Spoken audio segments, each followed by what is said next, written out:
Hi. So what we are going to learn today is basically how to create a female hairline. All right. So the first thing first is when ideally what happens for a female, the distance from the mid eyebrow. So if you mark a point here from the mid eyebrow to the hairline for a female, it should be ideal is about 5 to 5.5 centimeters. 5.5 centimeters is basically to the mid frontal point. So when we talk about the mid area, so it's about 5 to 5.5 centimeters. So the difference between a male hairline and a female hairline is that a male hairline is always at a much higher level than a female hairline. So for a male it is almost like 6.5 centimeters, but for a female it's like 5 to 5 centimeters, 5.5 centimeters. So when a patient comes to you, a female patient comes to you and she has got a wider forehead, for example from here till all the way here, so the forehead is very wide. So what do we do in this is we call something called as a forehead reduction. Forehead reduction is when you want to lower the hairline to a level which is ideal, which is about 5 to 5.5 centimeter. So when we are going to be doing that, so you have to do two things. Either you do a transplant or you do a forehead reduction surgery. So when we're talking about a forehead reduction surgery, what we do is basically we put an incision here like this, go down all the way to the periosteum there and bring the hairline front. So when you do this, so hairline which is way back, it is coming forward and you excise that amount of the skin from here. So when you're excising this skin, it comes forward. Alright. So that is how you do a forehead reduction. Along with that, what you also have to do is something called as a hair transplant. Couple of things why you do a hair transplant. Number one is basically you also want to design a hairline because probably with a suture you cannot and you will not be able to get that ideal hairline. And second thing, when you are doing it, you also want to hide these scars here. So in an ideal situation, what happens is I will tell you how to do a female hairline, and then of course nothing is ideal. What the patient wants is basically what you have to actually go through. It is not necessary that you think something and the patient requires that. No, you always have to go what the patient wants. Okay. So now what happens is we have a beautiful patient here for we have done a hairline, forehead reduction, and we have trimmed down the bone, the frontal bone and the supraorbital bone. We have done a little bit of an eyebrow brow lift also. And if you see this scar, which was done about 4 weeks back. It's been 2 months. 2 months, okay. So 2 months back we had done. So the scar is there. So now what we'll be doing is we'll be doing a hairline lowering and then we'll be also hiding the scar. So first what I will do is I will show you what a ideal hairline, a female ideal hairline is, and then we will do what exactly she wants. Okay. So there are concepts called as a 5P and 5A concept. Means there are 5 areas and 5 points which you have to actually mark on for a female hairline. But actually they are very cumbersome. What I understand is when we're talking about female hairline, a few things which you have to understand is basically the mid frontal point. So the mid frontal point, as I was telling you, should be about 5 to 5.5 centimeter, which is ideal. I have actually brought it down to almost 5. Here we have to just hide the scar here. Okay. So 5 is what I have. So I don't have to actually lower the hairline anymore. So I will be sticking to this, but I am just telling if you have a female coming in for a transplant, it should be about 5 to 5.5. So now what happens is in this middle or the mid frontal point, what we have is something called as a widow's peak here. Okay, so widow's peak is something called as a middle or central mold. So central mold is something like you have to create a, like for example, this is my midline. So what I will be doing here, so this is my central mold. Okay, so this is one point. It is something like a small or like a widow's peak. You can make it round or you can make it sharp, or depending upon what the patient wants, what you like. You would have seen a lot of patients who have females who have got a very sharp hairline like this. So that's a widow's peak. So sometimes some patients don't like it. In fact, a couple of patients I had to actually take out those grafts because the patients didn't like it afterwards. So it's all about what the patient wants or the patient doesn't want. All right. So this is what the central or the middle mound is. So exactly in the mid, you have to create this middle mound. The second thing is you have two lateral mounds here. Okay, something like this. So this is about 2.5 to 3 centimeters or 3.5 centimeter. You create two lateral mounds. And then the third one is basically you create a temporal peak. So the difference between the temporal peak for a female and a male is that a temporal peak for a male will be very sharp, while for a female it is going to be very it's actually, we call it as a lazy S-shaped curve. So when you see from the lateral side, what we will be doing is we will be creating like this, we will be creating like this, and this we will be creating like this. So this is my lazy S-shaped curve. Okay, now this is going to be my temporal peak. So how do you differentiate, how do you manage this? Basically you draw a line. There are a lot of ways how you can draw, but if you have a patient with a wider forehead, this, not this, this forehead is wide. So if you want to actually shrink them towards each other, this is what you bring it forward.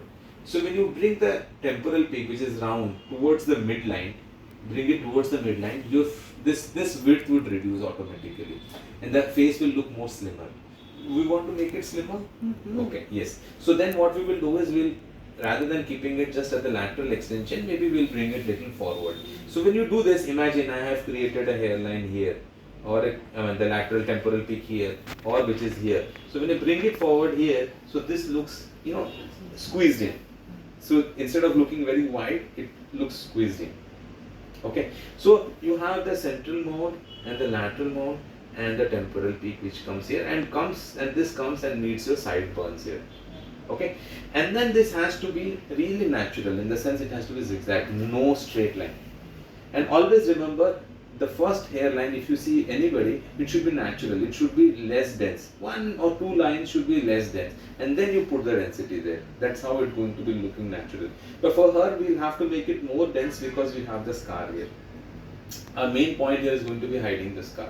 Okay, so as I was telling you, you have the central mount and the lateral mount. So I go here like this, I go here like this, and I come here like this, and then what I will do is, I'll give a temporal peak here and come like this. So now this could be my ideal situation. So if I am creating this, so you give a zigzag, and as I was telling you, this I am keeping it either at the lateral eyebrow about 3.5 centimeter from here, 3.5 centimeter from here, or I bring it little more anteriorly if I want to, kind of reduce the width of the forehead here. Okay, so second thing what we are doing is basically, now for example for her we have done this, but she wants it more rounder. So there are 2 ways, as I was telling you, either you do this, or she was telling, no, I want to make it curved like this. You just want to, so ideally at the end what you have to do is, you have to give it, according to her, you have to make it an anda, oval shape, or basically you make it as a heart shape. Heart shape is like when it comes like this and goes like this and goes like this. So I've already created a chin for her, and we have created all those things. We have created a nice this thing. Now all we have to do is now create a hairline which goes like this and comes like this. So this is an important aspect, as I was telling you, to create a female hairline. Okay, now for her, as I was telling you, so as I told you, either we can do this and kind of cover all these things, or you just kind of go like this, go like this. But as I said, there is a scar, and I have actually brought forward the hairline. We don't have much scope because I was not very sure how much I have to do a transplant, because transplant is something very, like, you use a lot of hair from the back, and especially for a female, you don't have much of graft. So try, when you're doing a forehead reduction, when you want to bring down the hairline, try to bring down as much as possible, and then you kind of do a transplant. Keep the transplant, keep the hair which is required to the most minimal. Don't use it. Like for example, for a male, we can kind of harvest so much from the back, but a female, you have to be very conservative, very, very, very conservative. Alright. So this could be one way, as I was telling you. Of course, this has to be symmetrical. This is not very symmetrical. You have to be bringing it here. Or as I was telling you, you make this central mount here, lateral mount, and then the temporal peak which goes into the sideburns. Or you just kind of make it like this. Now sometimes what happens is, a lot of patients, there is something called as a frontotemporal angle, which goes, for a male it goes inside, for a female also sometimes this goes inside here. So the frontotemporal angle, there is a the classification, class 1, class 2, class 3, class 4. Class 1 is where like you have a deep triangular frontotemporal angle for a female, and then you have a kind of a U-shaped frontotemporal angle, and then you have a straight frontotemporal angle, and then you have a convex frontotemporal angle. For a female I am talking about. So for a female it can be a triangular frontotemporal which goes in, or a U-shaped concave frontotemporal, or a straight frontotemporal, or a convex frontotemporal. Again, you have to decide what you want to do. For example, for her, I would like to give her a straight frontotemporal. That is what I personally like to do. A straight frontotemporal would look, because if you give like this, it looks like a masculine. If you give like this, I feel it is excess. So I think a straight normally looks much better. So always try and give a straight frontotemporal for a female.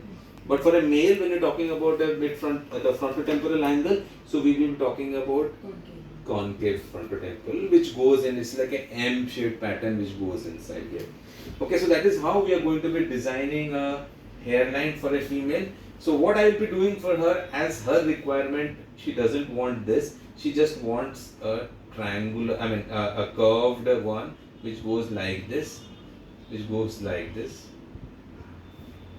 So probably I'll be giving something like this, and a slight amount of central mound, because what has been happening is like a lot of studies have shared their what they have found is like 81% of the time they have the central mound. So it's always better to keep a central mound, but again it depends on the patient. If she wants, we can keep it, or we can kind of make it straighter. So and then we'll just keep it like this, and we'll keep a small amount of frontotemporal, the temporal peak, which could be this thing, and then we go forward and just finish it up. Now, this decision is always left to the patients what we want to do. So in our practice, we always give the patients the choice what exactly you want to do, and that is how we are going to be doing. So that's about a female hairline. Alright.